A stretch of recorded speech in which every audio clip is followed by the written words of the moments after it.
Bien, hablaremos esta noche de Dioniso, Baco para ustedes los romanos. Sí, señor. Mario, Baco. De acuerdo con la tradición, no contaremos mucho de la vida de él, nos extenderemos particularmente en detalles de su nacimiento, y después veremos a dónde nos conduce o hasta dónde podemos llegar con esta historia. De acuerdo con la tradición, el culto de Dioniso procede de Egipto. Allí se lo veneraba con el nombre de Osiris. Bueno, si uno quiere cambiarle el nombre a las cosas, cualquiera procede de cualquier cosa. Y Osiris, además, es la expresión que nosotros los egipcios usábamos para calificar a un muerto, ¿no? Así es.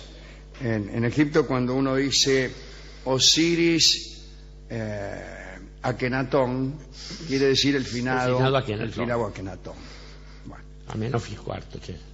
No elegí un buen ejemplo porque era un faraón... Nunca lo nombramos después que palmó. No, entonces Osiris Ramsés. Ahí está, Osiris Ramsés, sí, señor. Bueno, el caso es que en Egipto se lo veneraba. Parece que el adivino Melampo de Pilos lo introdujo en la Argólida.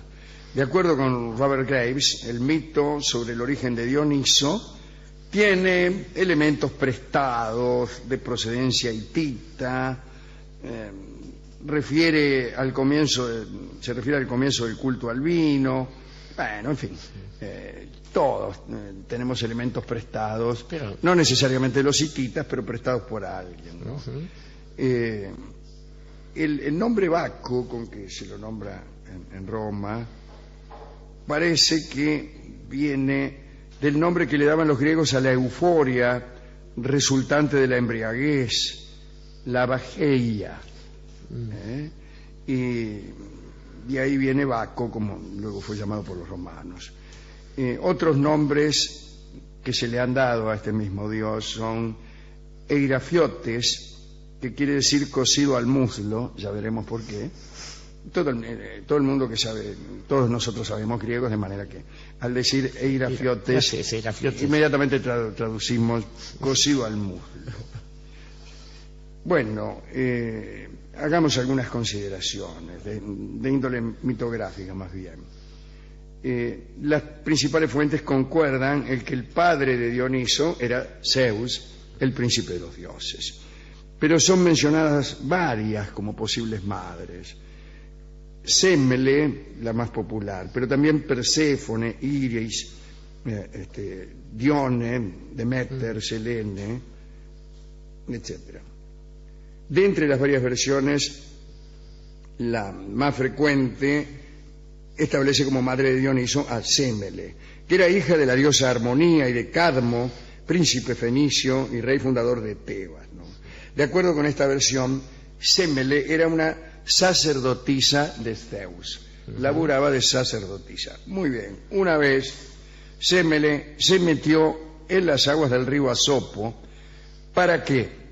No solo por el placer de darse una enjuagada, sino más bien para limpiarse la sangre que la cubría luego de sacrificar a un toro en el altar consagrado a Zeus. ¿No es cierto? Mató un toro. ¿Vio cómo es cuando uno mata un toro en el altar consagrado a Zeus? O en la Plaza de Toros de Sevilla. O en Liniers, es lo mismo. Uno queda sucio de sangre. Sí. Dice, mira, me voy a dar una enjuagada en el río Asopo. Y Zeus la miró desde lo alto y medio que le gustó. Entonces tomó la forma de un águila para mirarla mejor. Una águila guerrera. La sobrevoló y le gustó más todavía. Claro. Vamos, se enamoró de ella y comenzó a visitarla en secreto, ya bajo la forma de un tipo. Sí, bueno, porque como águila... Era la esposa del rey de los dioses, intentó que Sémele perdiera el interés por Zeus. Y entonces adoptó el aspecto de una anciana llamada Béroe, que era nodriza de Sémele, y empezó a hablarle mal de Zeus o a decir cosas. ¿Cómo hacen las viejas? Sí. Pero bueno, no consiguió disuadirla y la joven quedó embarazada. Y entonces, como represalia, siempre haciéndose pasar por la vieja Béroe, aparentó no creer que el enamorado en cuestión era Zeus. Dice, no, ¿qué va a ser Zeus ese tipo? Es un tipo cualquiera que te está engrupiendo. Claro. Dijo, vos decile que se presente en toda su magnificencia. A ver si es. Claro, los dioses, aclaremos, jamás se presentan en su aspecto verdadero ante los mortales, porque esa presencia produciría la muerte. Y esto se traslada a las religiones monoteístas. Es En el todas, caso de Alá. sí, efectivamente, suceden casi todas así. Incluso en la India, ¿no? Krishna se muestra así ante Arjuna y también produce este efecto, ¿no? Entonces Zeus se presentaba medio yendo a menos. Y la tipa dice, no, bueno, acá me dicen que vos sos un tipo cualquiera, ¿por qué no te presentás en todo tu esplendor para que yo vea que sos el príncipe de los dioses? No, que no puedo. Y la tipa, dale, que dale, ya voy. Ya está. Dale, que dale. Bueno, sí, dice Zeus, ¿querés? aún sabiendo lo que iba a pasar. ocurrir.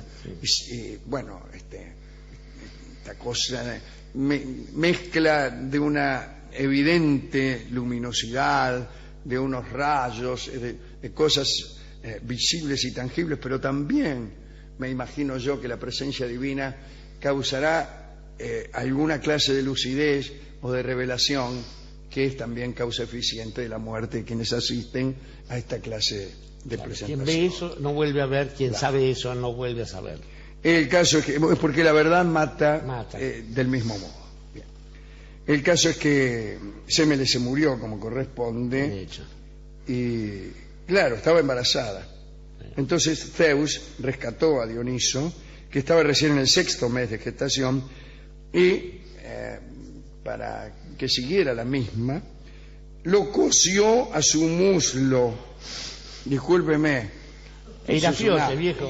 Tenía el pibe cosido al muslo con asistencia de Hermes, ¿no? Y lo incubó hasta llegar a buen término. Una versión posterior les pareció que esta era medio fulera. Es cierto. Hace de Dioniso un hijo de Perséfone y saca todo esto. Recuperemos el nombre de Irafiotes que decíamos antes, que a eso remite, ¿no? ¿Qué cosa? La dimensión de Irafiotes, de cosido al muslo. Así es, a la pata. cosido, por eso le llamaban así, el cosido al muslo, le llamaban, en el barrio, ¿no? Sí. Bueno, según esta versión también hay una muerte prematura de la madre o algo así. El caso es que en esta segunda versión Zeus rescata el corazón a medio comer de Dioniso, y bueno, también hay un procedimiento igualmente horrible. Hay varias otras versiones sobre el nacimiento de Dioniso, algunas son híbridas de las dos anteriores, en fin, lo que sea. Quiero decir que Zeus le encargó a Hermes inmediatamente la crianza de Dioniso, y Hermes se lo llevó al rey de Orcómeno, que era Atamante, que estaba casado con una chica llamada Ino, en segundas nupcias. Como andaba buscando ya al niño para matarlo por celos. Sí, como era. Claro, lo vistieron de mujer, los descubrió.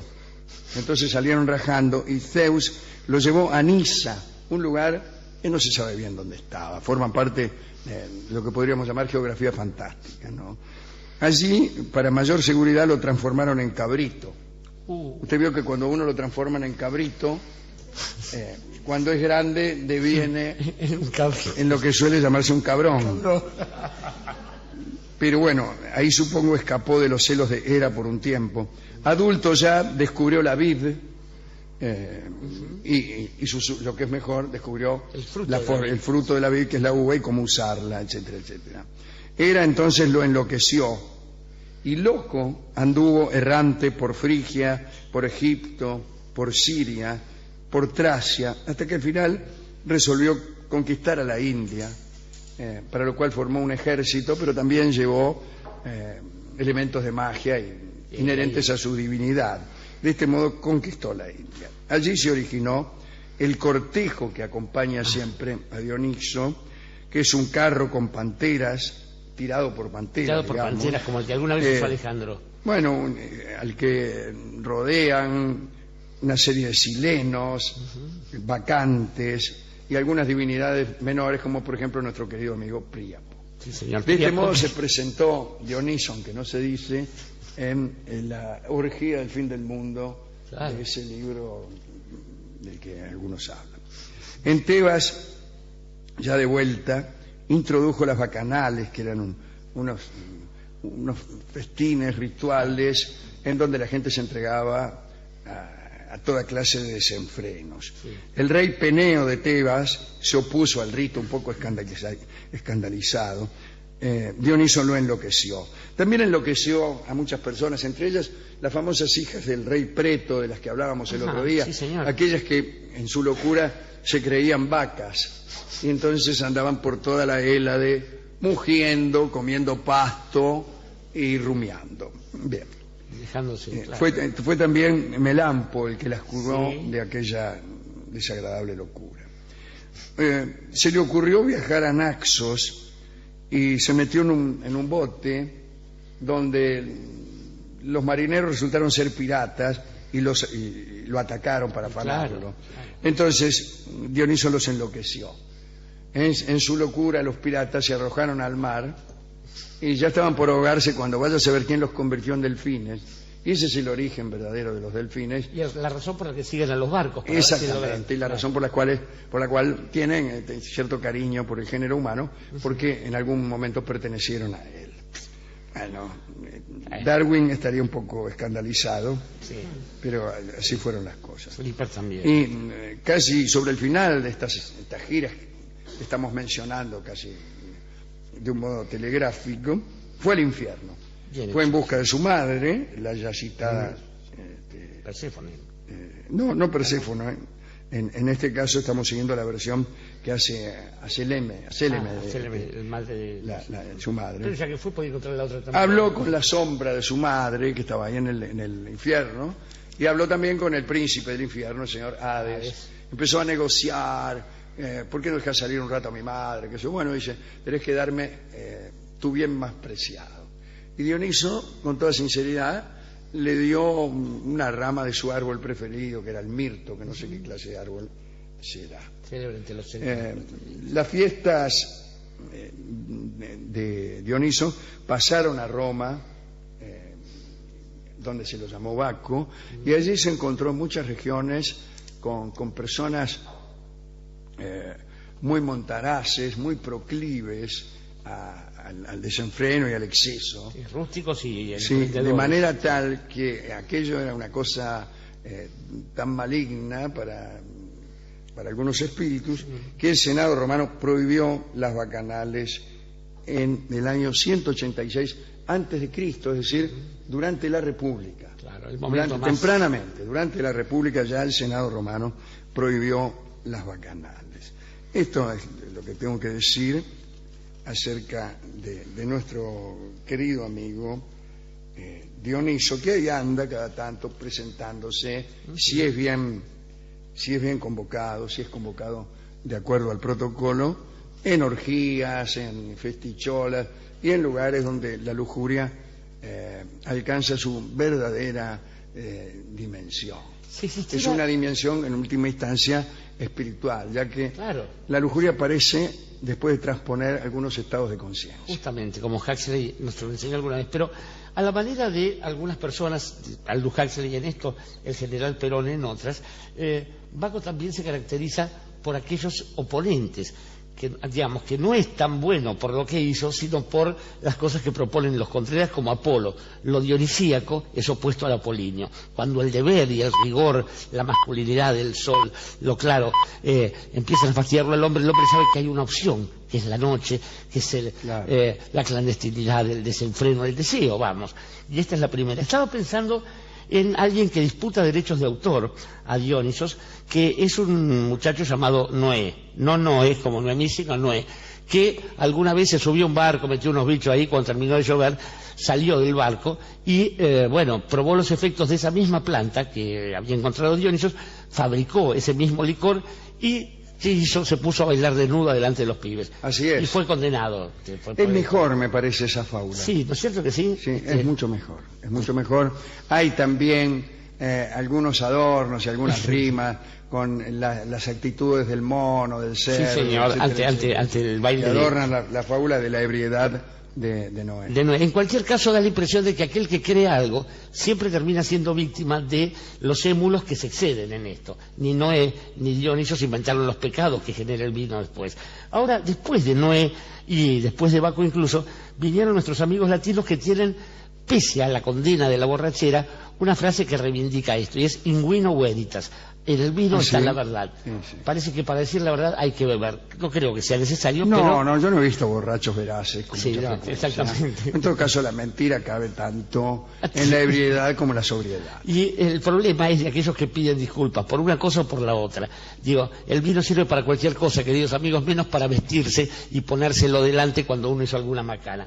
Estaba pensando también en esta cosa... Sí, yo creo también, como cree usted, que la excusa estaba borracho no sirve y que las cosas que uno hace borracho es porque las haría también sobrio. Justamente. Y no sé... O, para plantearlo de otra manera, si uno no es capaz de ciertas demasías en la sobriedad, tampoco lo es en la ebriedad. Exactamente. Y el asunto es sostener después las acciones con la nobleza que implica incluso la posibilidad de ser un pecador.